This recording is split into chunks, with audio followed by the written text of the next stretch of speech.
My name used to be Aaron Delaney. That was before my world fell apart 10 years ago. Back then, I thought I had it all. A wife, Ava, I adored, a daughter, Lily, who was my world, and a family that, while imperfect, was still mine. My younger brother, Ethan? We had our differences, but I thought I could trust him. Family, right? That illusion shattered on a random Tuesday. I came home early, hoping to surprise Ava and Lily. The house was quiet, the faint scent of lavender cleaner lingering in the air. I headed to the bedroom, planning to grab my jacket. Instead, I walked in on Ava and Ethan in our bed. For a moment, I just stood there, my mind refusing to process the scene. Ava gasped and scrambled for the sheet. Ethan, though, didn't even flinch. He looked over his shoulder, smirking. "You weren't supposed to find out like this," he said casually. It wasn't even an apology, just a statement. Ava started crying, covering her face with trembling hands, but Ethan? He had the audacity to look amused. Then came the words that shattered me completely. "She's not yours," Ava whispered through her tears. It took me a moment to register what she meant. "Lily. She's not your daughter, Aaron. She's Ethan's." The room spun. The girl I had loved and raised wasn't mine. My chest burned with betrayal, but what made it unbearable was Ethan's smugness. "You've always had the perfect life," he said. "Maybe it's time I got a piece of it." I don't remember much after that. My hands shook as I packed a suitcase. I couldn't even look at Ava. The woman I built my life around, the one I thought I'd grow old with, had lied to me about everything. I left without another word, and as I drove, the reality sank in deeper. They hadn't just betrayed me, they'd used me. Later, my phone rang. It was my mother, begging me to see reason. "Family comes first, Aaron," she said, like it was just a misunderstanding. My father's silence spoke louder than words. Even Ava's parents chimed in, urging me to stay for Lily's sake. Lily, the child who wasn't mine. That night, I pulled off the road, parked, and cried harder than I ever had. That was the moment Aaron Delaney died. I couldn't be that man anymore. He was weak, blind, a fool.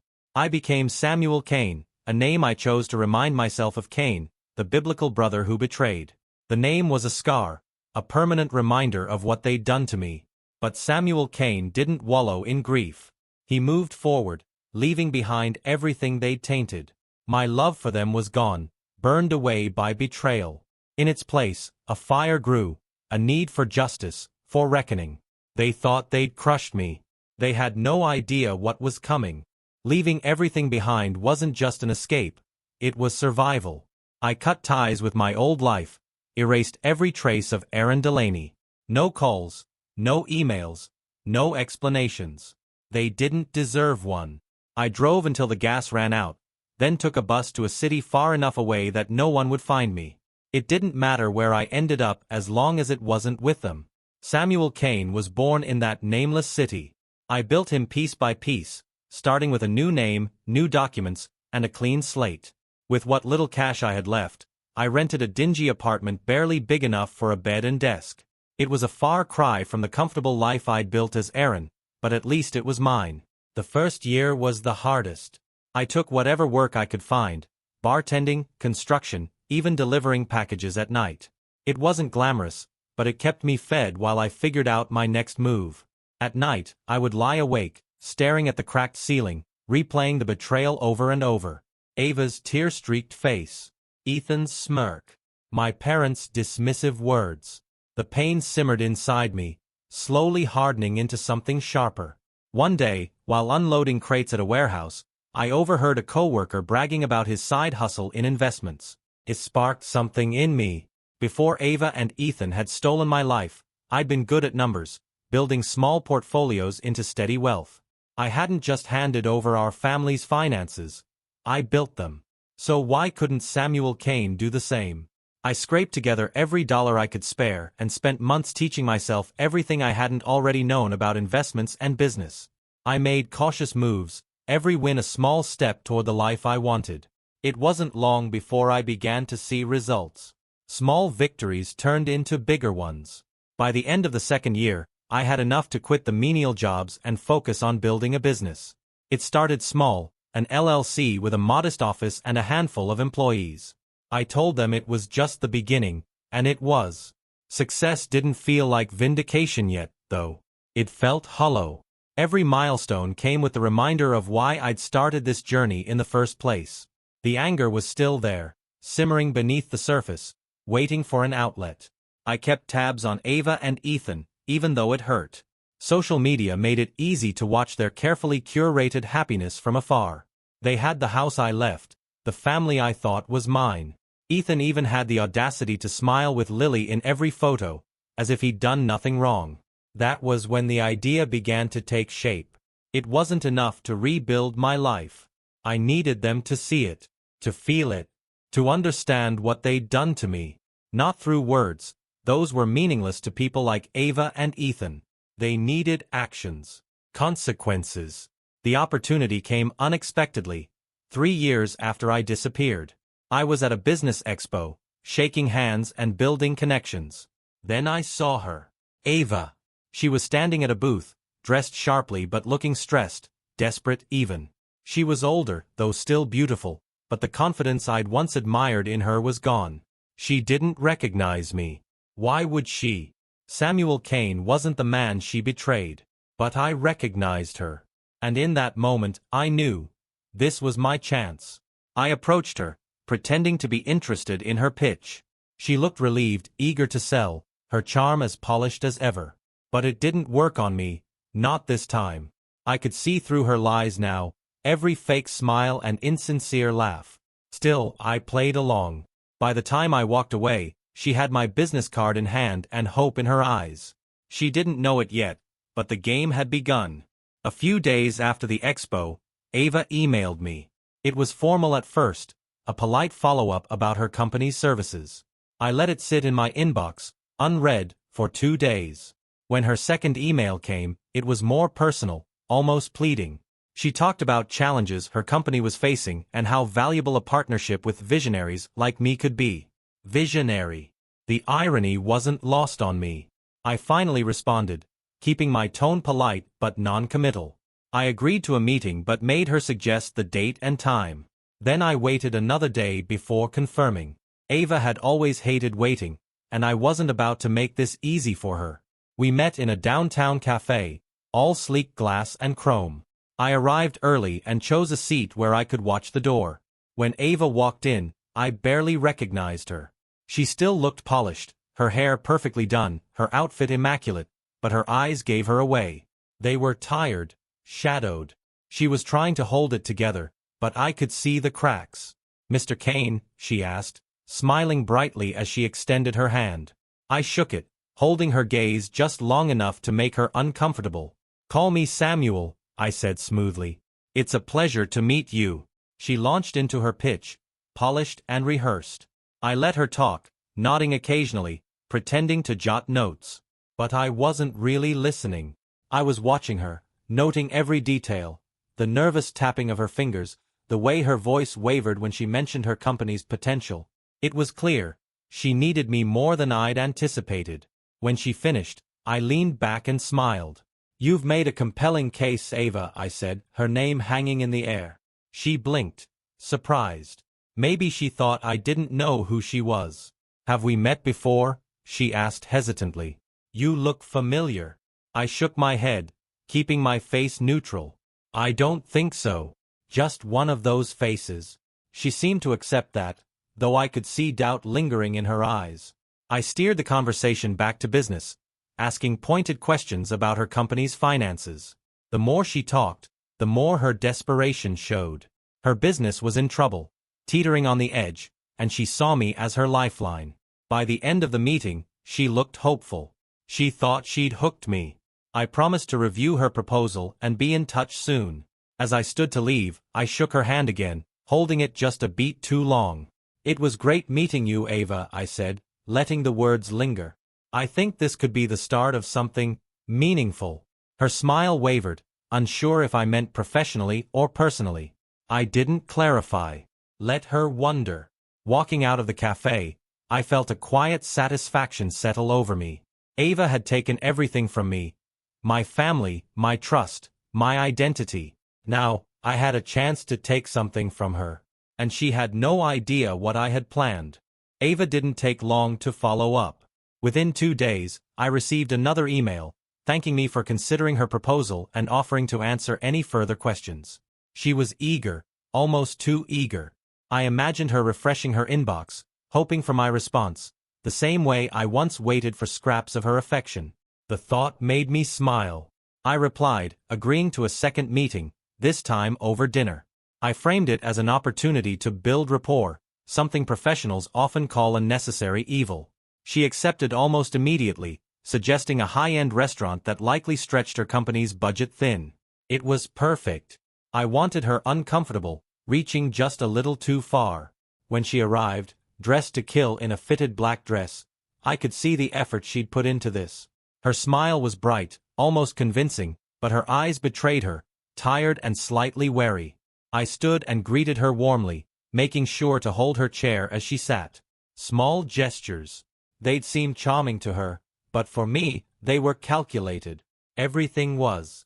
We ordered wine, and she began to talk about her business, her struggles, and her vision for the future. She painted herself as the selfless underdog, fighting to keep her company afloat.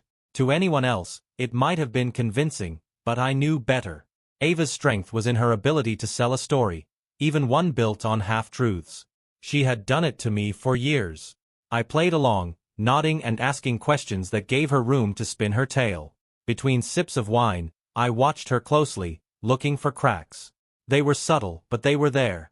The way she hesitated before certain answers, the way she avoided meeting my eyes when discussing her company's finances. She was hiding something, and I intended to uncover it. As the dinner wore on, I shifted the conversation. "You're incredibly driven, Ava," I said, my tone soft, as if I admired her. "But you seem tired. This can't be easy." Her expression faltered for just a moment before she caught herself. "It's been a challenging year," she admitted, swirling the wine in her glass. "But challenges build character, right? Or expose it," I replied, holding her gaze. She smiled, but I could see her trying to decipher my words. Before the night ended, I made sure to drop one final seed. "You know," I said casually, "I don't make decisions lightly. Partnerships, personal or professional, require trust. That's something I value above all else." Her smile tightened, just a fraction. "Of course. Trust is everything." By the time the bill came, Ava seemed confident she'd impressed me. As we parted ways, she touched my arm lightly and said, "I hope this is the beginning of a great partnership, Samuel." I smiled and held her gaze. "I have a good feeling about it." Walking back to my car, I felt the first stirrings of triumph. Ava thought she was pulling me into her web, but she didn't realize she was already caught in mine. Ava didn't waste time. The day after our dinner, she sent over a revised proposal. It was polished and professional, the kind of presentation meant to dazzle a potential investor. She had poured everything into it, and it showed. But to me, it wasn't enough. I wanted more than her desperation on paper. I wanted to see her sweat. I scheduled our next meeting for the following week, but this time, I chose the location. My penthouse. Ava hesitated when I suggested it, likely wondering if the setting was too personal. I reassured her it was about convenience and confidentiality. "You'll have my undivided attention," I said. That seemed to do the trick. On the night of the meeting, I made sure everything was meticulously prepared. The penthouse was immaculate, elegant without being ostentatious. I wanted her to feel out of her depth but not suspicious. I greeted her at the door with a glass of wine, noting the way her eyes widened as she took in the view of the city skyline through the floor-to-ceiling windows. "This is incredible," she said, stepping inside. "I didn't realize your company was doing so well." I smiled, offering her the glass. "I like to keep things understated," I replied smoothly. We settled in the living room, her presentation laid out on my coffee table. She was nervous, though she tried to hide it. Her hands shook slightly as she flipped through the pages, explaining projections and growth plans. I leaned back, listening just enough to respond but mostly observing her. Ava had always been good at selling herself. Her charm, her confidence. But tonight, I saw the cracks. She needed this deal, maybe more than she was letting on. You've clearly put a lot of thought into this, I said once she finished. But I have to be honest. I need more than just numbers to make a decision. She blinked, her smile faltering. What do you mean? I leaned forward, setting my glass down carefully. Business partnerships are about more than just profit. They're about trust, mutual understanding. I need to know the person behind the proposal. What drives them, what they're willing to sacrifice for success. For a moment, she seemed caught off guard, but then she recovered, offering a practiced smile. I understand completely, she said. I've always believed in transparency. Ask me anything. The irony of her words almost made me laugh. Instead, I nodded, steering the conversation to her struggles. I asked about her company's past partnerships, its recent challenges, even her personal sacrifices to keep it afloat. With each question, she revealed a little more than she intended. I learned that her finances were worse than she'd admitted, her company barely clinging to solvency. And then she lied. I've done everything by the book, she said, her voice steady but her eyes avoiding mine. There's nothing I wouldn't do to ensure my company's success. The lie was small, almost harmless, but I knew it for what it was. Ava had always been a master at bending the truth. But now, I wasn't the naive husband she could manipulate. I filed the lie away, adding it to the growing list of cracks in her facade.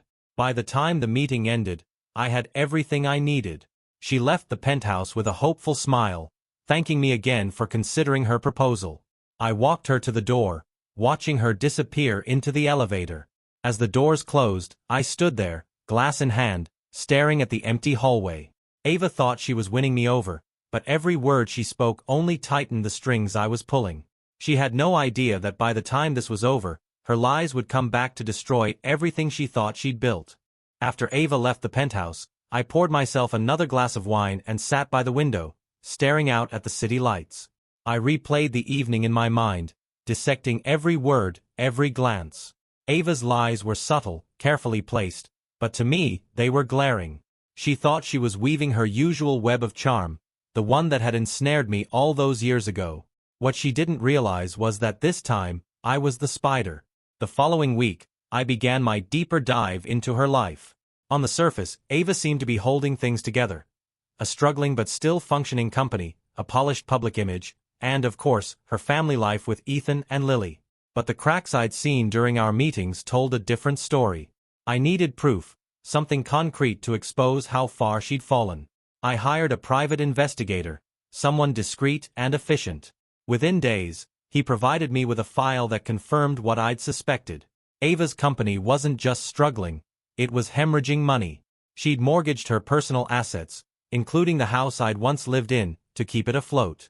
Her so-called partnerships were dissolving, one after another, as clients lost faith in her ability to deliver. Even more telling were the personal details.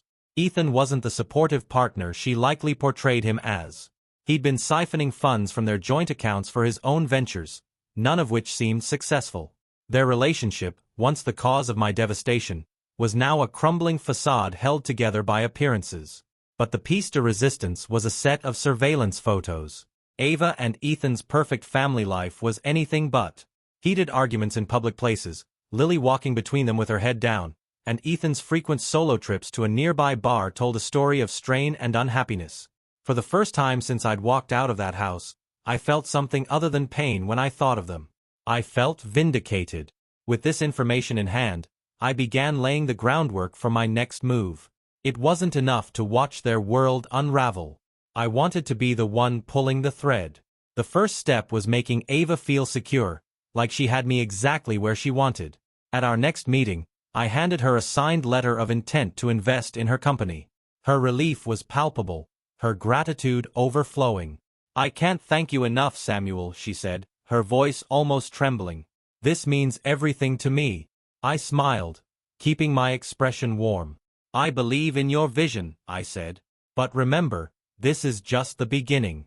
Real trust takes time." She nodded, completely unaware of the double meaning behind my words. Trust wasn't something I'd ever give her again. It was something I would use to bring her down. Later that night, I opened a bottle of scotch and toasted to myself. Ava thought she'd secured her future, but what she didn't know was that I'd just tied her fate to me, and when I cut her loose, everything she relied on would come crashing down. With Ava's gratitude fresh in her mind, I began planting subtle seeds of doubt in her life. The key was to make it seem natural, as if the cracks in her world were forming from within and not from me pulling the strings. It wasn't hard. Her foundation was already unstable. All it needed was a little nudge. First, I focused on her company. Through my investment, I gained limited access to her operations. I used this position to suggest minor changes, just enough to disrupt her already strained processes. I presented these ideas as helpful, and Ava eagerly implemented them, desperate to please the man she believed was her financial savior. She didn't notice how those changes subtly slowed her supply chain or made her overstretched staff even less efficient. It wouldn't take long before her fragile business started to buckle under the weight. At the same time, I worked on a more personal front. Through my investigator's findings, I learned that Ethan was already slipping away from her. His late nights at the bar, his reckless spending. He wasn't the stable partner she needed him to be. So, I decided to exploit that. Using an anonymous email account, I sent Ethan a carefully crafted message. It was short but pointed. Does Ava know about Vanessa? Maybe she should. Vanessa, I'd learned, was the bartender Ethan had been seeing on the side. The message wasn't meant to expose him, not yet. It was meant to make him paranoid, to stir the waters. Ethan had always been arrogant, but he was also impulsive. I knew he'd overreact, and I was right. 2 days later, Ava emailed me, apologizing for rescheduling our next meeting. Family emergency, she explained, but I knew better. A quick check with my investigator confirmed that Ava and Ethan had been arguing non-stop since the email. Apparently, she'd found an unexplained bar receipt in his jacket, and her trust, already strained, was cracking further. At our rescheduled meeting, Ava looked tired, her usual polish dimmed. She apologized profusely for the delay, blaming it on personal matters. I waved it off, offering her my most understanding smile. Life happens, I said. What's important is how we handle it. She looked relieved, even grateful, and for a moment, I almost pitied her. Almost. Before she left, I leaned forward, my tone turning serious. Ava, I want you to know that I'm here to support you. If there's anything you need, personally or professionally, you can count on me. Her eyes softened, and for a fleeting moment, I saw the Ava I'd once loved. Thank you, Samuel, she said quietly. That means more than you know. She had no idea how much her trust in me played into my hands. Every step I took was calculated, every word designed to weave her deeper into the trap. Ethan's paranoia, her growing stress, and the strain on their relationship were only the beginning. They didn't know it yet, but the storm was coming. And this time, I would be the one to watch it tear their lives apart. The signs of Ava's unraveling became more evident during our next meeting at her office. The once bustling workspace was now eerily quiet, with empty desks and a sense of chaos hanging in the air. Ava greeted me with a forced smile, her eyes shadowed by exhaustion. Samuel, thank you for coming, she said, ushering me inside. Things have been hectic. The disarray in the office mirrored the state of her company. Papers were scattered, and her employees seemed tense. As we settled in to discuss her business challenges, I could see her hands trembling slightly as she adjusted her paperwork. She spoke about delays in production and dissatisfied clients, her voice faltering as she insisted, "It's just a rough patch." I nodded, keeping my tone steady. Rough patches can turn into bigger problems if left unchecked. Are you sure there's nothing else affecting your focus? Her gaze dropped momentarily before she forced another smile. Just stress, she said too quickly, brushing off the question. I let it slide, shifting the conversation. I've reviewed the financial reports you sent. Cash flow seems tight. I can recommend someone to help address it. Her face paled slightly, but she nodded. That would be helpful. Thank you, Samuel. As the meeting ended, she walked me to the door, her steps slower, her confidence visibly shaken. I appreciate your patience, she said quietly. I believe in you, I replied, my voice calm. But believing doesn't mean I won't ask questions when things don't add up. Her nod was tight, her smile strained. The cracks in her world were growing wider. Away from her office, my investigator's updates painted a grim picture of her personal life. Ethan had grown more distant, spending most evenings at the bar. The anonymous email I'd sent had done its job. His paranoia about being exposed for his affair was driving a wedge between them. Meanwhile, Ava tried to keep up appearances, leaving for work earlier and coming home later, likely avoiding the growing conflicts. Lily, caught in the crossfire, looked increasingly withdrawn in the surveillance photos I received. Seeing her reminded me of what I'd lost, but it also fueled my resolve. Ava had betrayed me and destroyed my family. Now, she was watching her own family crumble, and I was going to make sure she felt every moment of it. It was time to take the next step.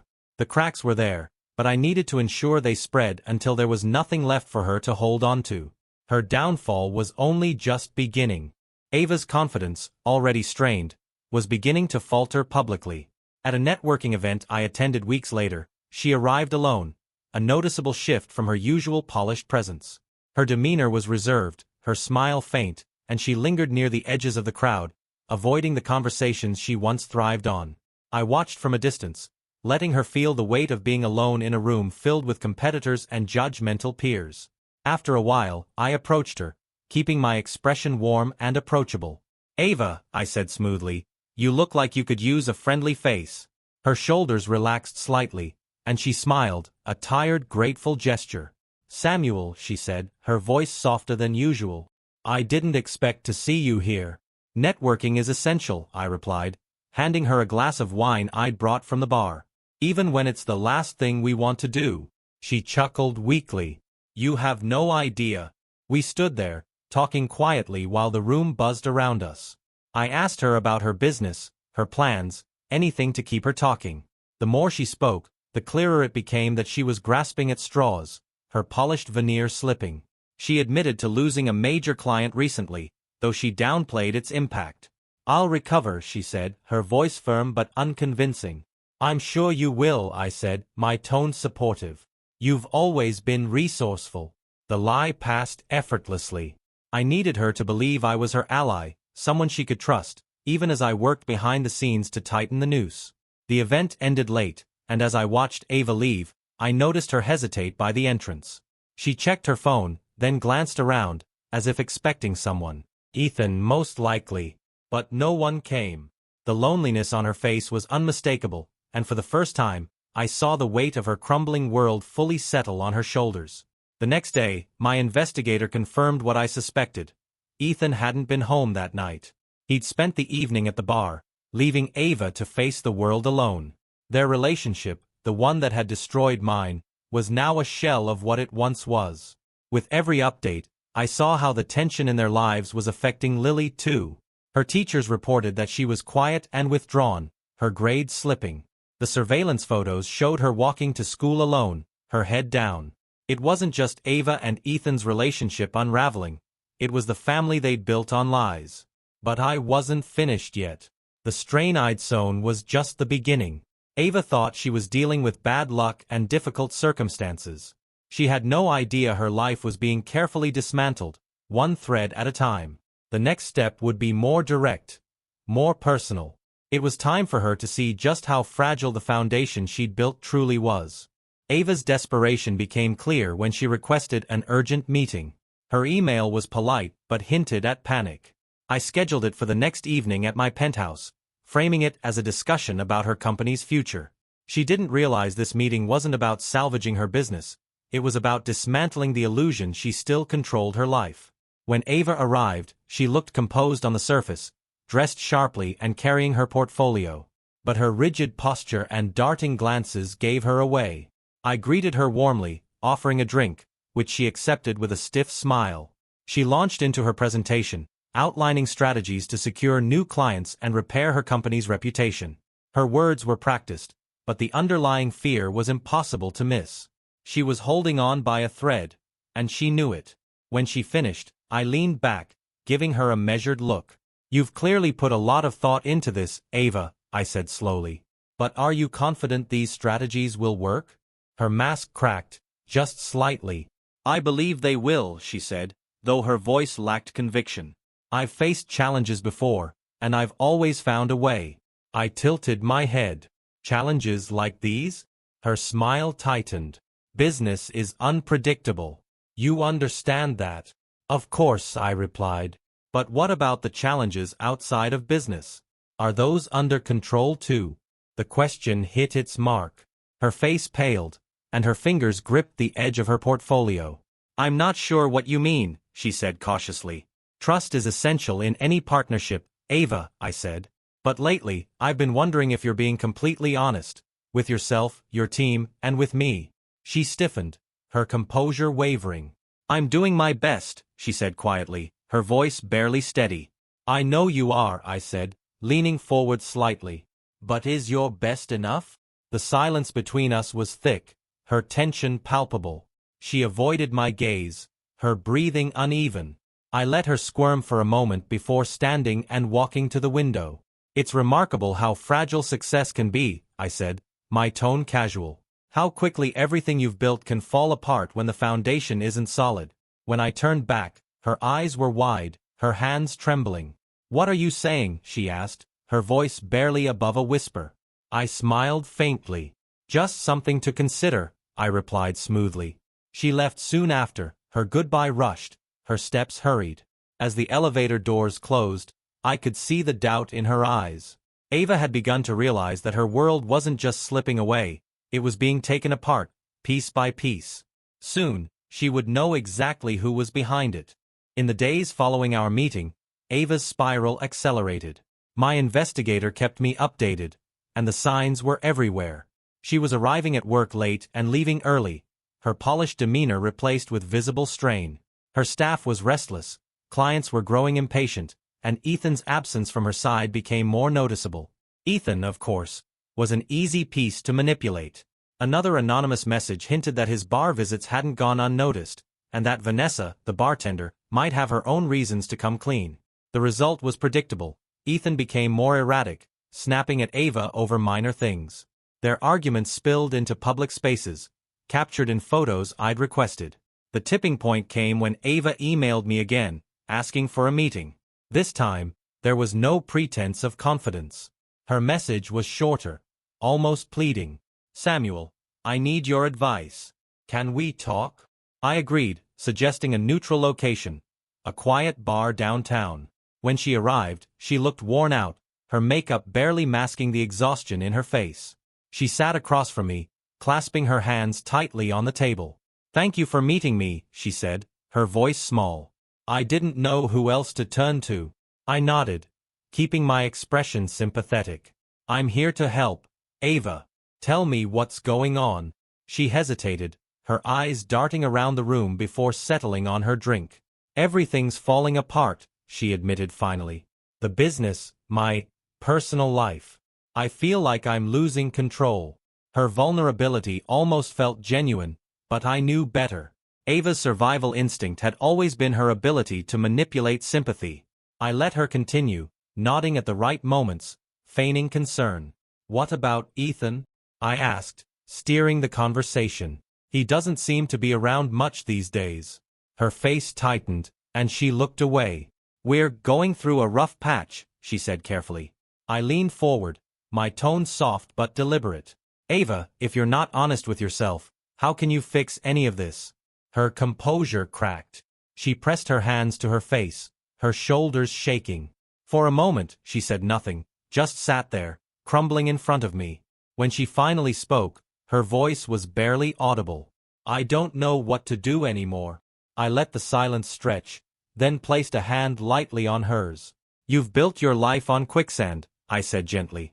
But it's not too late to rebuild, if you're willing to start fresh. She looked up, her eyes searching mine for something I wouldn't give her, reassurance. How? She whispered. Trust is the first step, I said. With me, with yourself. But that means facing the truth, no matter how painful. She nodded slowly, as if she understood. But I knew better. Ava wasn't ready to face the truth yet. Not the truth about Ethan, her failing company, or the life she destroyed when she betrayed me. But soon, she would have no choice. Her carefully constructed world was unraveling, and I was there to pull the final thread. A week after our meeting, the cracks in Ava's life widened into chasms. It started with her company. A delayed shipment caused a ripple effect, straining client relationships already on thin ice. Her largest client pulled out of a contract, and rumors of her financial instability began circulating. She scrambled to contain the damage, issuing statements and apologizing profusely. But in the business world, weakness is blood in the water, and the sharks were circling. The day after the fallout, I received an email from Ava that was unusually brief. "Samuel, I need to talk. It's urgent." I invited her to my penthouse, knowing this time she wouldn't even try to hide her desperation. When she arrived, her once confident stride was gone, replaced by hurried, anxious steps. She looked pale, her eyes rimmed red as if she hadn't slept. "Thank you for seeing me," she said, sinking into the couch without waiting for an invitation. I poured her a glass of water and sat across from her, keeping my expression neutral. "What's going on?" She took a shaky breath, clutching the glass as if it were a lifeline. "I'm losing everything," she said, her voice breaking. "The company. It's falling apart. I've tried everything, but it's like," she stopped, covering her face with her hands. "It's like I can't stop it." I leaned forward, my tone calm and measured. "Ava, you've been holding this together on sheer willpower. Sometimes, things break because they're meant to."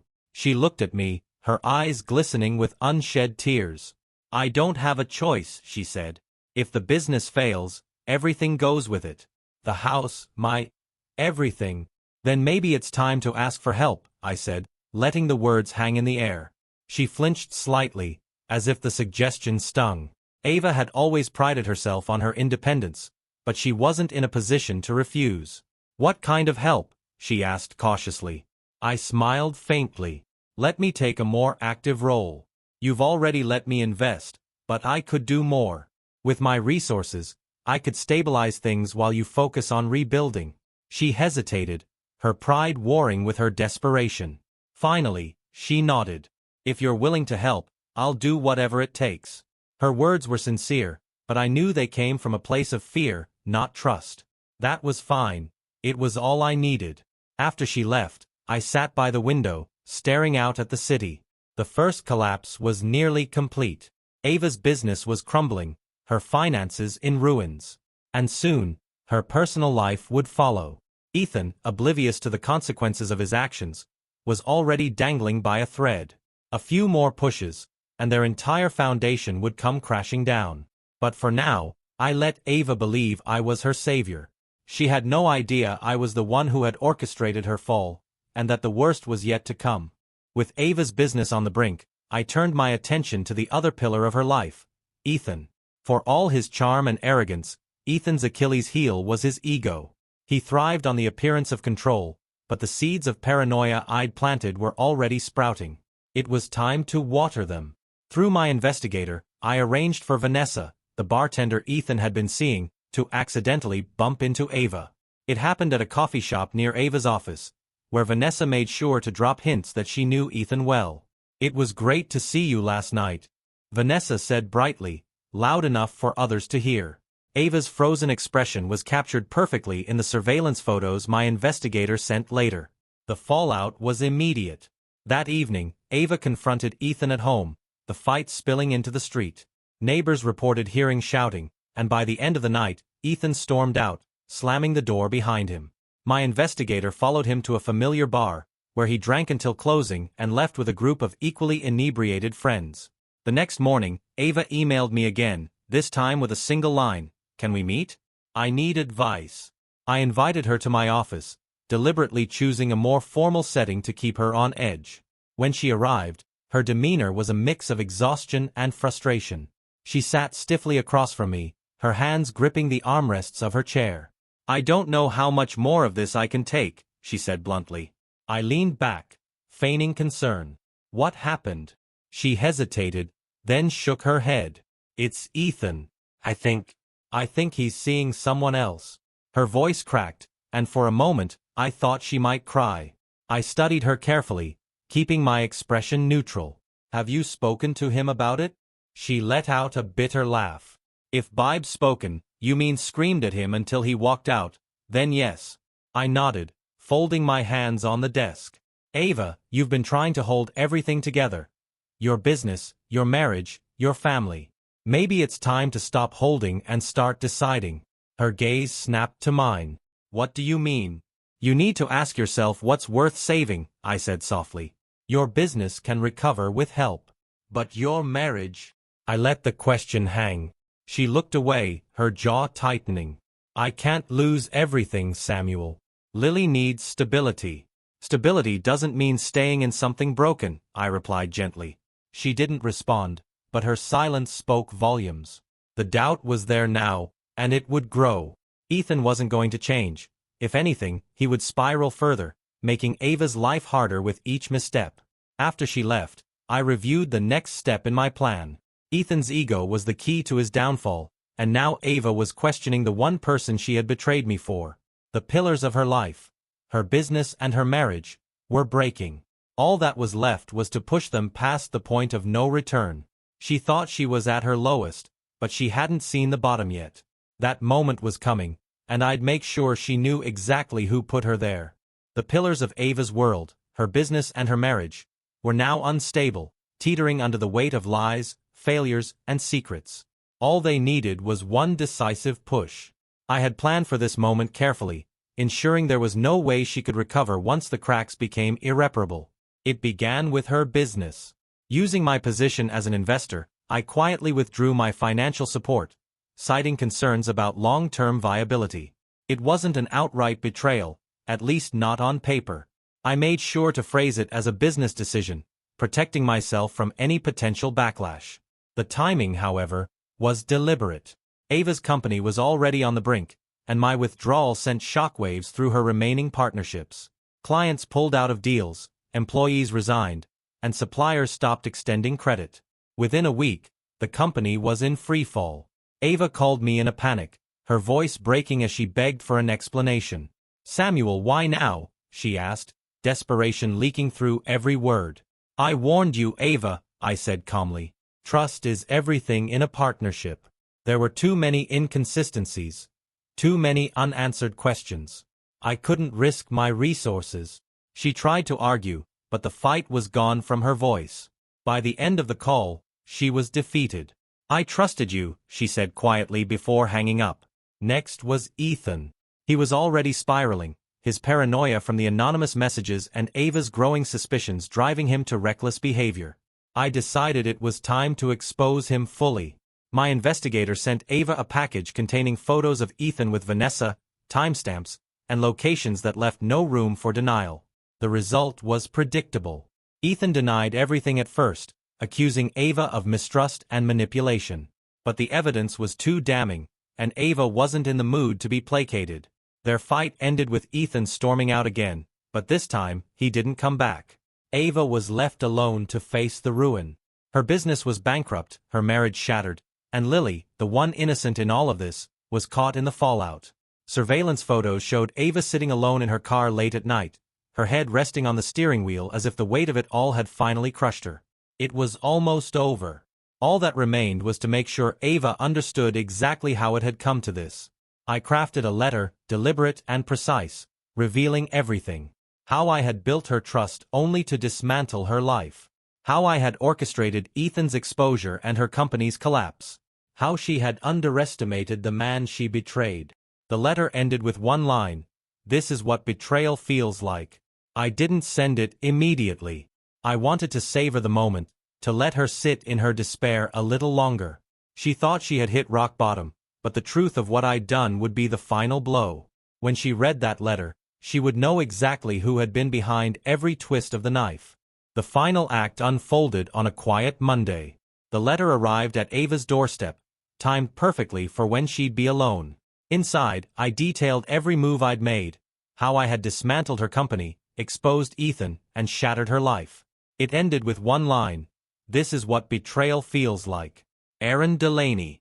She called me hours later, her voice shaking with rage and disbelief. "It was you," she said, barely holding herself together. "I warned you, Ava," I said coldly. "You and Ethan thought you could betray me without consequences. Now you know what it feels like." "Why destroy everything?" she whispered, her voice breaking. "Because betrayal demands a reckoning," I replied. The line went dead. I didn't need to hear more. Ava's world was in ruins. She sold the house and moved in with her parents, taking Lily with her. Ethan disappeared, chasing his own vices, leaving her with the wreckage of the life they'd built on lies. As for me, I walked away. Samuel Cain had served his purpose. Aaron Delaney was reborn, stronger, unbroken. Lily, innocent in all of this, will one day know the truth. Her future is secure, even if her parents' mistakes haunt her past. Ava and Ethan are just shadows now, echoes of a betrayal they thought would never catch up to them. They paid their price in full. Betrayal always comes with consequences.